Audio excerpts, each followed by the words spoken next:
Good morning, everyone. How are you all doing this morning? Hopefully, you're staying healthy and in good spirits, even with all the ups and downs happening, especially in the global economy, which hasn't been so friendly lately.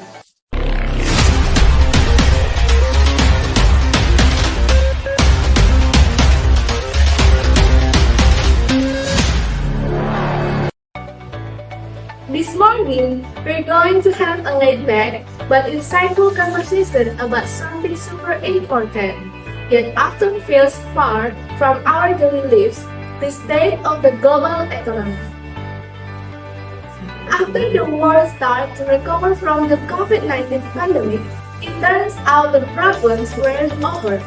Many countries are now facing economic slowdown, soaring inflation, political tension, and trade wars that make things even more complicated. Here's the figure. Right now, about 48 countries have turned to the IMF, the International Monetary Fund, for help because they're under heavy economic pressure. The one of them, Argentina, even received the largest bailout in IMF history. So that raises a lot of questions. Why are so many countries turning to the IMF? What's really happening in the global economy? Are we heading toward a global recession? And what does this mean for Indonesia? To help us break it all down, we have two special guests in the studio this morning. First up is Miss Yulika, a senior economist from University of Indonesia, who's been studying global economic trends for years.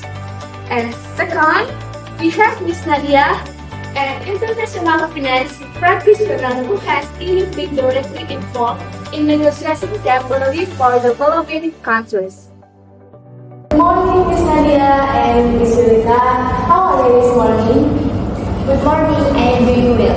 Glad to be here and share some thoughts this morning. I'm doing great too. Thanks for having me. This is such an important topic, so I'm excited to talk about it.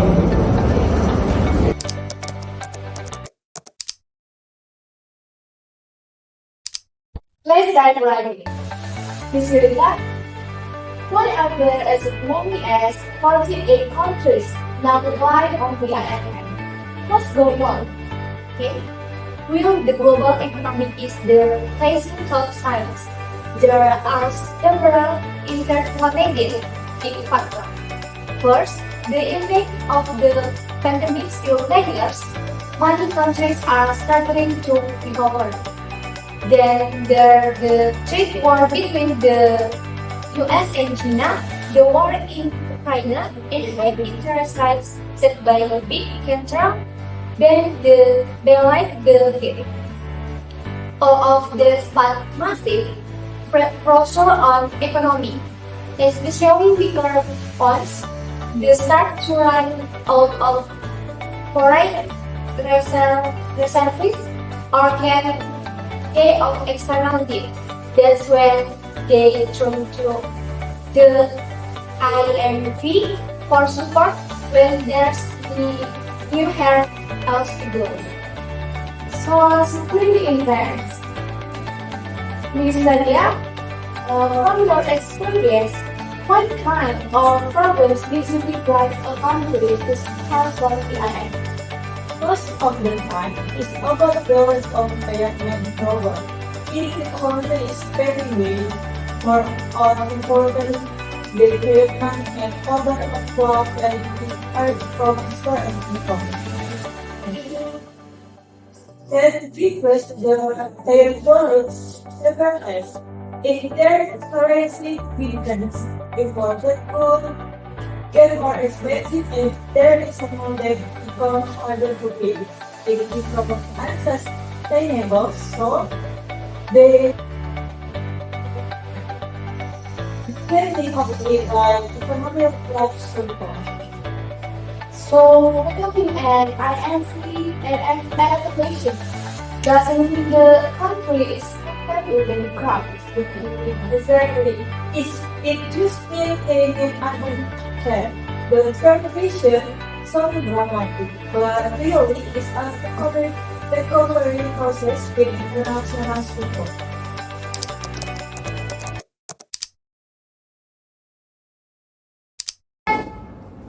If more countries go to the IMF, what's the impact on the world economy? It's a big deal. This is a motivated country to slow down global growth. Financial market becomes unstable. Currency fluctuates and investment discontent. This creates a global generation even from emerging economy like Indonesia. Speaking of which, how Indonesia doing? Are we at risk? Right now, we're in a relative good positions. Our foreign reserves are solid.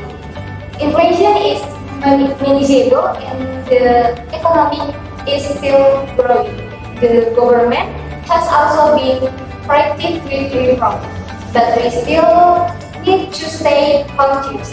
Global risks calling us to be more not prepared. What should people in this country aware of?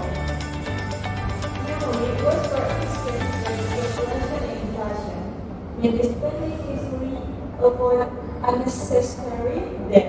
It's important to build saving or an emergency fund for business, saving inflation in a country, and consider economy.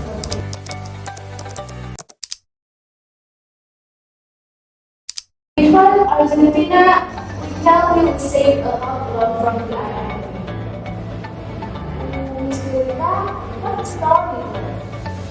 Argentina case is long and complicated. The country has had high economic crisis, high inflation, currency devaluation, monetary and unstable policy.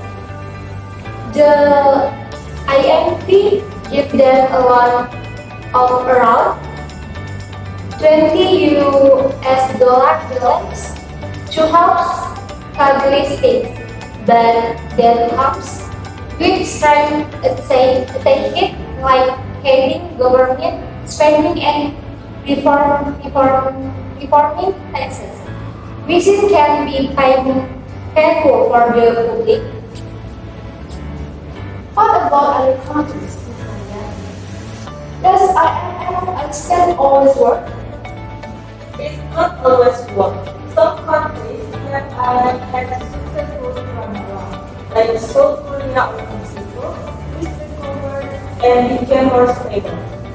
But others have stronger areas, like Greece or Sri Lanka. The outcome can depend on the constant commitment to reform and whether it's political financial coordination. And what kind of solution does the IMF usually prepare? Mostly, the calls for fiscal reforms, like reporting deficit, improving financial transparency, strengthening tax systems, killing subsidies, or fixing the banking sector.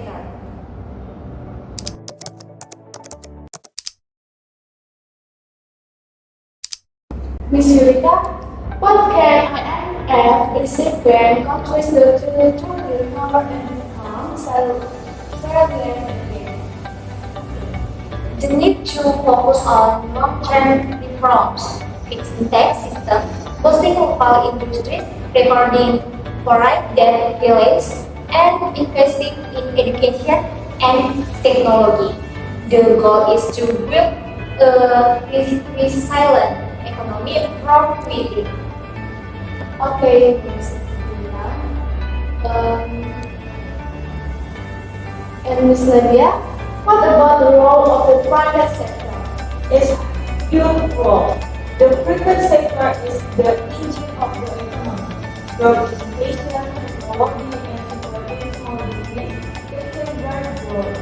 But they implement government policies that support a healthy business-friendly ecosystem.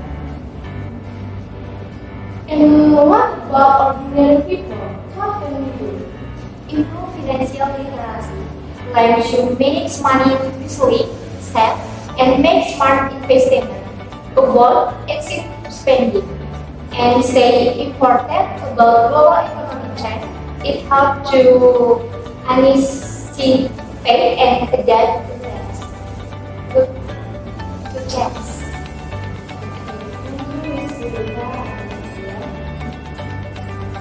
Wow, what a fantastic conversation this morning. We've gained a deeper understanding of what's going on in the world and why so many countries are turning to the IMF. But most importantly, we've learned that there's still hope as long as government, business, and people all work together and stay educated. I will thank you to Ms. Rita and Ms. Nadia for all the valuable insights. And Sinur, signing off, see you next time on Our Economic. Stay positive, stay aware, and keep learning. Good morning and stay healthy. Bye-bye.